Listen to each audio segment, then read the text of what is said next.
بسم اللہ الرحمن الرحیم۔ السلام علیکم۔ ہر روز نئی ویڈیو کے لیے چینل کو سبسکرائب کر لیں اور ساتھ لگے ہوئے بیل آئیکن کو دبا کر آل کی آپشن کو سلیکٹ کریں تاکہ ہر نئی ویڈیو کی اپڈیٹ آپ کو ملتی رہے۔ حضرت نواس بن سمان رضی اللہ تعالیٰ عنہ فرماتے ہیں کہ ایک دن رسول اللہ صلی اللہ علیہ وآلہ وسلم نے دجال کا ذکر کیا، چنانچہ آپ صلی اللہ علیہ وآلہ وسلم نے فرمایا کہ اگر دجال نکلے، بالفرض میں تمہارے درمیان موجود ہوں تو میں اس سے تمہارے سامنے جگڑوں گا اور اس پر غالب آؤں گا۔ اگر دجال اس وقت نکلا جب میں نہ ہوں گا تو پھر تم میں سے ہر شخص اپنی ذات کی طرف سے اسے جگڑنے والا ہوگا، اور میرا وکیل اور خلیفہ ہر مسلمان کے لیے اللہ تعالیٰ ہے۔ دجال جوان ہوگا، اس کے بال گنگرالے ہوں گے اور اس کی آنکھ کھلی ہوئی ہوگی، گویا میں اس کو قطن کے بیٹے عبدالعزیز سے تشبیہ دے سکتا ہوں۔ بس تم میں سے جو شخص اس کو پائے، اس کو چاہیے کہ وہ اس کے سامنے سورۃ الکہف کی ابتدائی آیتیں پڑھے، کیونکہ وہ آیتیں تمہیں دجال کے فتنے سے محفوظ رکھیں گی۔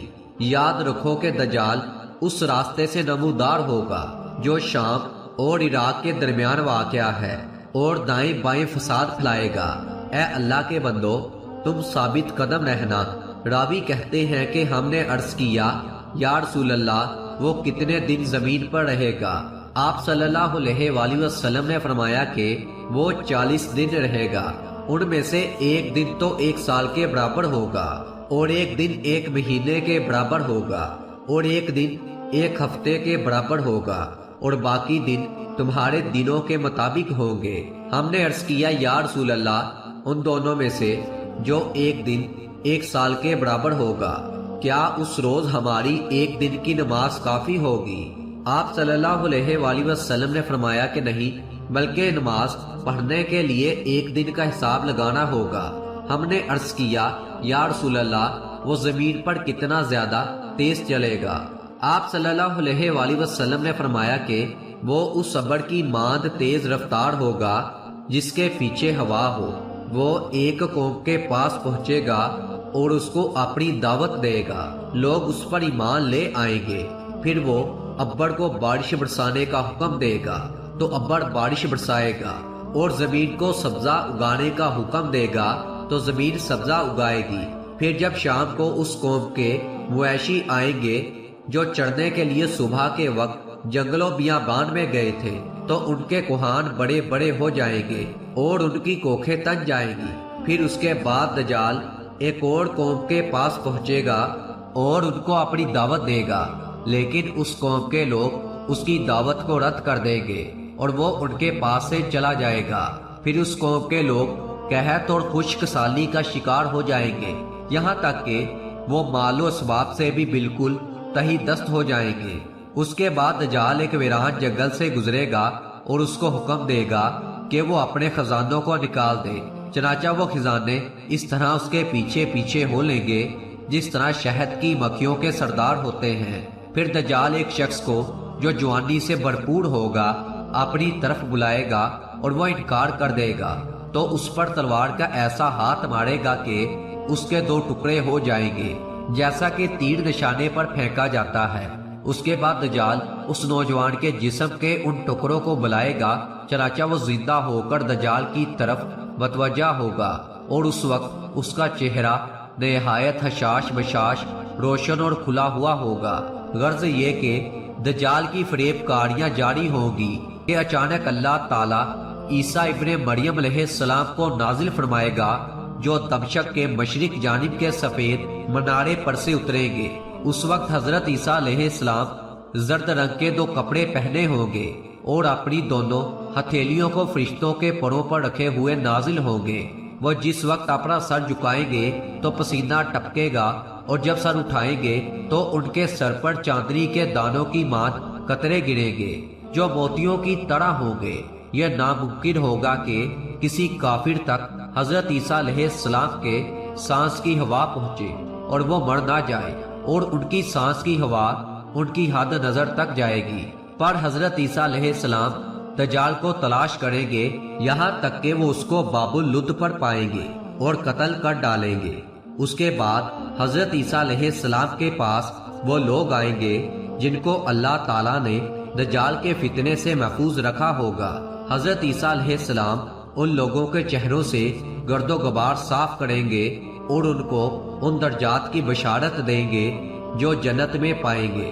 حضرت عیسیٰ علیہ السلام اسی حال میں ہوں گے کہ اچانک اللہ تعالیٰ کی طرف سے ان کے پاس یہ وحی آئے گی کہ میں نے اپنے بہت سے بندے پیدا کیے ہیں جن سے لڑنے کی طاقت کوئی نہیں رکھتا، لہٰذا تم میرے بندوں کو جمع کر کے کوہ طور کی طرف لے جاؤ اور ان کی حفاظت کرو۔ پھر اللہ تعالیٰ یاجوج و ماجوج کو ظاہر کرے گا جو ہر بلند زمین کو پھلانگتے ہوئے اتریں گے اور دوڑیں گے۔ ان کی تعداد اتنی زیادہ ہوگی کہ جب ان کی پہلی جماعت بحر تبریہ سے گزرے گی تو اس کا سارا پانی پی جائیں گے۔ اس کے بعد آنے والی جماعت کا وہاں سے گزر ہوگا تو کہے گی کہ اس میں کبھی پانی ہوتا تھا۔ اس کے بعد یاجوج ماجوج آگے بڑھیں گے یہاں تک کہ جبل خمر تک پہنچیں گے جو بیت المقدس کا ایک پہاڑ ہے۔ پھر کہیں گے کہ ہم نے زمین والوں کو ختم کر دیا ہے، چلو آسمان والوں کا خاتمہ کر دے۔ چنانچہ وہ آسمان کی طرف اپنے تیر پھینکیں گے اور اللہ تعالیٰ ان کے تیروں کو خون آلودہ کر کے واپس لٹا دے گا۔ اس عرصے میں خدا کے نبی اور ان کے رفقا یعنی کہ حضرت عیسیٰ علیہ السلام اور اس وقت کے مومن کوہ طور پر روکے رکھے جائیں گے اور ان کے لیے بیل کا سر تمہارے آج کے 100 دیناروں سے بہتر ہوگا۔ چنانچہ اللہ کے نبی حضرت عیسیٰ علیہ السلام اور ان کے ساتھی یاجوج ماجوج کی ہلاکت کے لیے دعا کریں گے۔ بس اللہ تعالیٰ ان کی گردنوں میں کیڑے پڑ جانے کی بیماری کو بھیجے گا جس سے وہ سب ایک کے بعد ایک بڑھتے جائیں گے، جس طرح کوئی ایک شخص مر جاتا ہے۔ اللہ کے نبی حضرت عیسیٰ علیہ السلام اور ان کے ساتھی پہاڑ سے زمین پر آئیں گے اور انہیں زمین پر ایک بالشت کا ٹکڑا بھی ایسا نہیں ملے گا جو یاجوج ماجوج کی چربی اور بدبو سے خالی ہو۔ حضرت عیسیٰ علیہ السلام اور ان کے ساتھی اللہ تعالیٰ سے دعا کریں گے، تب اللہ تعالیٰ بغتی اونٹ کی گردن جیسی لمبی لمبی گردنوں والے پرندوں کو بھیجے گا جو یاجوج ماجوج کی لاشوں کو اٹھا کر جہاں اللہ کی مرضی ہوگی وہاں پھینک دیں گے۔ ایک روایت میں یہ بھی ہے کہ وہ پرندے ان کی لاشوں کو نہبل میں ڈال دیں گے اور مسلمان یاجوج و ماجوج کی کمانوں، تیروں اور ترکشوں کو 7 سال تک چلاتے رہیں گے۔ پھر اللہ تعالیٰ ایک زوردار بارش بھیجے گا جس سے کوئی بھی مکان، خواہ وہ مٹی کا ہو یا پتھر کا ہو، خواہ صنوف کا ہو، نہیں بچے گا۔ وہ بارش زمین کو دھو کر آئینے کی طرح صاف کر دے گی۔ پھر زمین کو حکم ہوگا کہ اپنے پھلوں کو نکال اور اپنی برکت کو واپس لا۔ چنانچہ اس وقت 10 سے لے کر 40 آدمیوں تک کی پوری جماعت ایک انار کے پھل سے سیر ہو جائے گی اور اس انار کے چھلکے سے لوگ سایہ حاصل کریں گے۔ نیز دودھ میں برکت دی جائے گی، یہاں تک کہ دودھ دینے والی ایک اونٹنی لوگوں کی ایک بڑی جماعت کے لیے کافی ہوگی۔ دودھ دینے والی ایک گائے لوگوں کے ایک قبیلے کے لیے کافی ہوگی اور دودھ دینے والی ایک بکری آدمیوں کی ایک چھوٹی سی جماعت کے لیے کافی ہوگی۔